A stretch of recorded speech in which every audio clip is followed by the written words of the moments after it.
Something extraordinary and quietly unsettling is happening behind the scenes of The Chosen. Season 6. A shift no one expected. Not the cast, not the crew, not even the fans who've walked with this story since the beginning. What began as a faithful retelling of ancient moments has transformed into something deeper, heavier, and almost sacred in its intensity. This is no longer a television production. It's a living act of devotion, a journey into the most painful and transformative moment in human history, the Crucifixion. From the very first day of filming in Italy, everyone on set could feel that something was different. There wasn't a single lightning bolt or booming sign from above, just a strange, still quiet that hung in the air. The kind of quiet that makes your chest feel tight, as if the ground itself knows what's about to happen. Conversations softened. Crew members began whispering without realizing it. Someone said it felt like standing inside a heartbeat. Even those who didn't consider themselves religious admitted something was present, something larger than any one of them. The production team chose to film on the same hill where the Passion of the Christ was shot, a place already soaked with cinematic memory and spiritual pain. The soil there carries the weight of both fiction and faith. It's been stepped on by actors portraying saints and sinners alike, and now it would hold the feet of those telling the story again for a new generation. When showrunner Dallas Jenkins arrived, he described it as holy ground. He wasn't exaggerating. You could see it in the way people walked slower, spoke less, and treated the space like a living thing. No one wanted to disturb it more than necessary. Before the cameras rolled, Jonathan Rumi, who portrays Jesus, did something no one planned. He quietly removed his sandals and walked barefoot across the earth. There was no direction, no rehearsal, no script for that moment. It was as if something within him recognized that this wasn't just a set. This was a reenactment of suffering that millions hold sacred. Crew members stopped adjusting lights. Extras stood in silence. Even the wind seemed to pause. There were no words spoken, but everyone felt what that silence meant. It wasn't performance anymore. It was prayer. As production continued, small rituals began forming naturally. The makeup artists, who usually chat to pass the time, found themselves whispering. Each wound applied to Rumi's skin was handled with unusual care. Every brush stroke, every drop of blood placed with reverence. One artist later said, "It didn't feel like painting on makeup. It felt like writing a story on his skin. The blood wasn't just a prop anymore. It became a symbol, something sacred and deeply human." By the time the cast and crew reached the crucifixion scene, the air on set felt heavier. There was an unspoken awareness that this was not just another shooting day. When Rumi stepped toward the cross, no one needed to be told to quiet down. The silence arrived on its own. People say the sound of his footsteps on gravel seemed to echo longer than it should have. The wind brushed through the trees, and for a moment it felt as if the world was holding its breath. Then came the crown, not foam or rubber, real branches, real thorns. They were sharp enough to draw blood. As the makeup team hesitated, Rumi looked at them calmly and said, "If it's meant to be worn, it should feel like it." His voice was soft but steady, and that line broke something open in the people watching. A few of the extras, playing Roman soldiers, couldn't hold their composure. One dropped to his knees, eyes wet, whispering, "Forgive me." Another turned away, unable to keep his expression blank. They weren't just actors anymore. They were witnesses to something that blurred the line between fiction and faith. The hammer scene became legend before it was even finished. For that shot, the entire set went under lockdown. No onlookers, no background chatter, just the actor holding the hammer, the wood of the cross, and the sound of his own shaking breath. He lifted the hammer once and stopped. "I can't do this," he said quietly. Dallas Jenkins placed a hand on his shoulder and replied, "That's why it has to be you." Not as a command, but as understanding.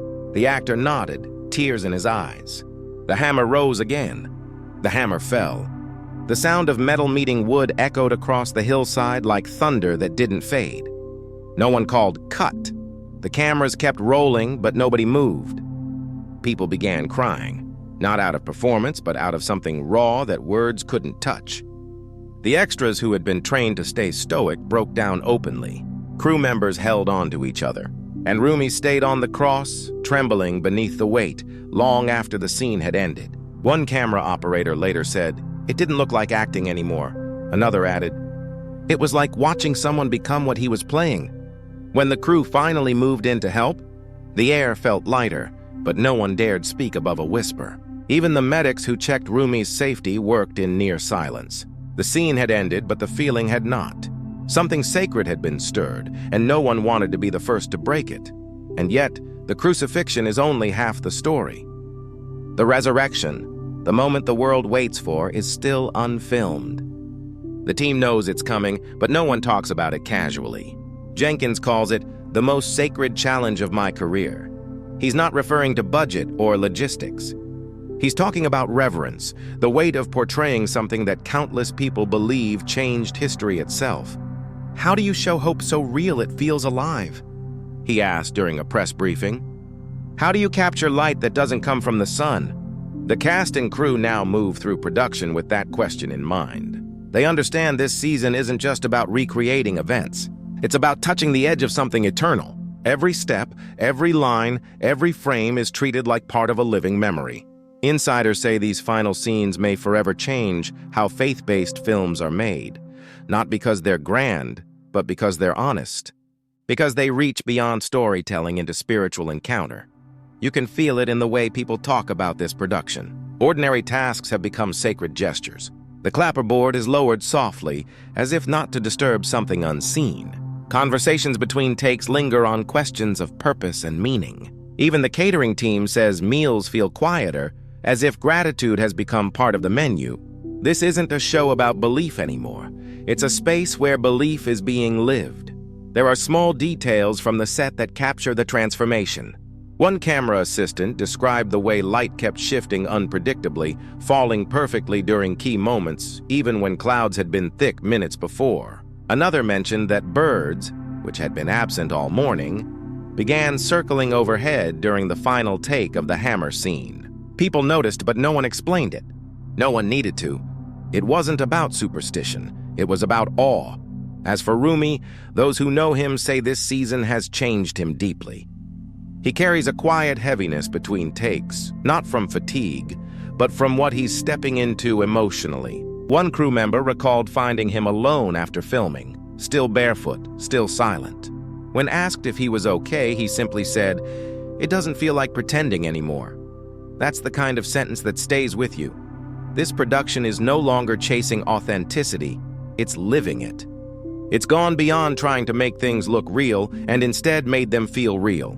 The boundary between art and devotion has blurred completely. For everyone involved, this isn't just a job. It's an act of faith. The upcoming resurrection scene is what everyone quietly dreads and anticipates in equal measure.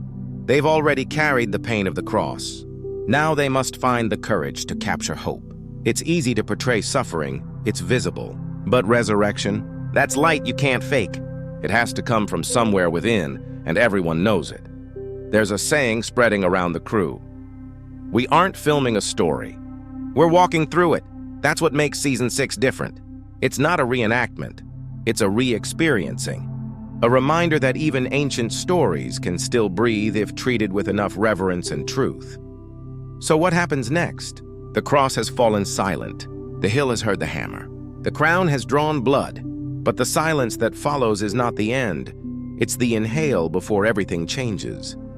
When the stone rolls away, when darkness finally gives way to dawn, this story will complete its circle. And when it does, it won't just be another television finale. It will be a kind of collective exhale, a release of everything that has built up over these years of telling and retelling this story. Because this is no longer just television. It is testimony. A living, breathing reminder that stories of faith can still move hearts, even in a world that moves too fast to listen.